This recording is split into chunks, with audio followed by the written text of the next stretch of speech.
అందరికీ నమస్కారం. నిన్న నందరున్న విలేకరులందరూ నా సోదర సమానులు. నా గురించి విలేకరులందరికీ తెలుసు. నేను ఏ విధంగా గౌరవిస్తాను, ఏ విధంగా నేను మాట్లాడతాను అనేది. నా వృత్తి వచ్చేసి రియల్ ఎస్టేట్ వ్యాపారం. గత 10 సంవత్సరాలు 12 సంవత్సరాల నుంచి నేను చేస్తూ ఉన్నాను. అలాగే ఈ మధ్యనే ఒక ఆర్కే6 అనే ఒక సంస్థ స్థాపించి ఓ 10 మందికి ఉపాధి ఇస్తూ, అలాగే మేము ఉపాధి పొందుతూ ఈరోజు మేము చేస్తూ ఉన్నాము. నిన్నటి దినమున ఒక విలేకరి అనడం కంటే బాధగా ఉంది. ఎందుకంటే అంతమంది విలేకరులు ఎవరో ఒకరు అట్లా చుట్టులతో వస్తారు. ఆ మనిషి రాసిన వ్యాసం ఏంటంటే కన్నా ఏమో నా మీద ఏమి రాశాడంటే ఈ విధంగా రాశాడు: అక్రమంగా సీడ్స్ వ్యాపారం దందాకు తెరలేక పన్ను హీరోకు చెందిన నాయకుడు అని. నేను ఏ విధంగా దందా చేశానో అతను నిరూపించాలి.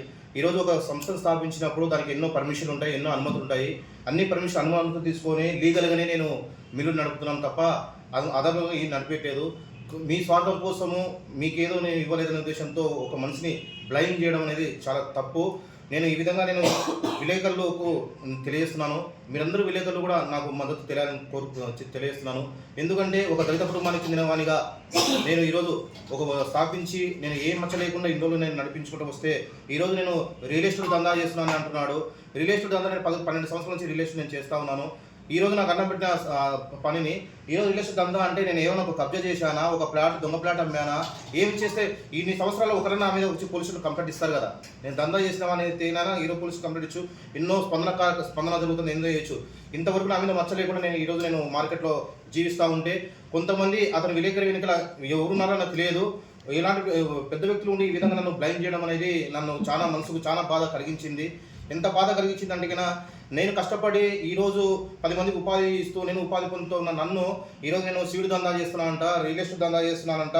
అలాగే పార్టీకి సంబంధించిన ఆఖరికి నా వ్యక్తిగత జీవనం పార్టీకి సంబంధించి కూడా మాట్లాడుతూ ఉన్నాడు. అది నాకు చాలా చాలా చాలా బాధ అనిపించింది. నేను ఆ విలేకరికి ఒకటే తెలియజేస్తున్నాను. నిన్న కూడా ఎస్పీ గారికి, నందన ఎస్పీ గారికి మేము కంప్లైంట్ ఇవ్వడం జరిగింది. అతని పైన డిఎస్పీ గారికి కంప్లైంట్ ఇవ్వడం జరిగింది. అలాగే మన యూనియన్ విలేకరుల పెద్దలు, యూనియన్ నాయకులకు అందరికీ కూడా వారికి కూడా తెలియజేయడం జరిగింది. ఎందుకంటే ఇలాంటి తప్పులు ఇంకొకరు చేయకూడదు. ఇలాంటి తప్పులు చేసిన ద్వారా ఇక్కడ ఉన్న మంచి విలేకరులకు కూడా సత్సంబంధాలు కూడా చెడగట్టే వ్యక్తులు ఈరోజు నంద్యాల ఉన్నారు. అలాంటి వ్యక్తులు మారాలి. నిజార్థాలు తెలుసుకొని మీరు రాయండి. మీరు ఒకరి నా మీద అది వచ్చిందంటే నన్నే అడగండి, వచ్చి ఎదురుగా వచ్చి అన్నాను చేస్తుంటే దానికి సమానం చెప్పుకుంటాను. చెప్తానేటప్పుడు రుజువు ఉంటే చేసేయి. నేను దాని గురించి నేనేం బాధపడను. ఏం రుజువు లేకుండా ఏమి చేయకుండా ఒక మనిషి మీద ఈ నింద మోపడం అనేది చాలా హేమైన చర్య. అది మానుకోవాలని చెప్పి నేను అతనికి తెలియజేస్తున్నాను. అతను ఎవరో కాదు, నాగరాజు అనే ఒక యూట్యూబ్ ఛానల్ అబ్బాయి.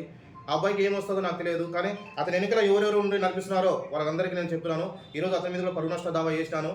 అతని కంపల్సరీ నాకు లీగల్గా సమాధానం చెప్పి తీరాలి. నేనేం దందా చేస్తున్నానో, నేనేం మోసం చేస్తున్నానో నాకు తెలియజేయాలి. అలాగే జనసేన ఒక పార్టీగా నేను ఇన్ని సంవత్సరాల నుంచి మోసుకొచ్చిన ఆ పార్టీ గురించి కూడా మాట్లాడినాడు. నా వ్యక్తిగతాన్ని కూడా అతను క్వశ్చన్ వేసినాడు. దీనికి అందరికీ లీగల్గా నేను పర్మిషన్ దావేసినాను. అతనికి లీగల్గా నాకు సమాధానం చెప్పాలి.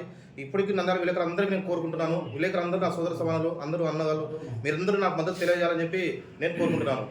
జై భీమ్.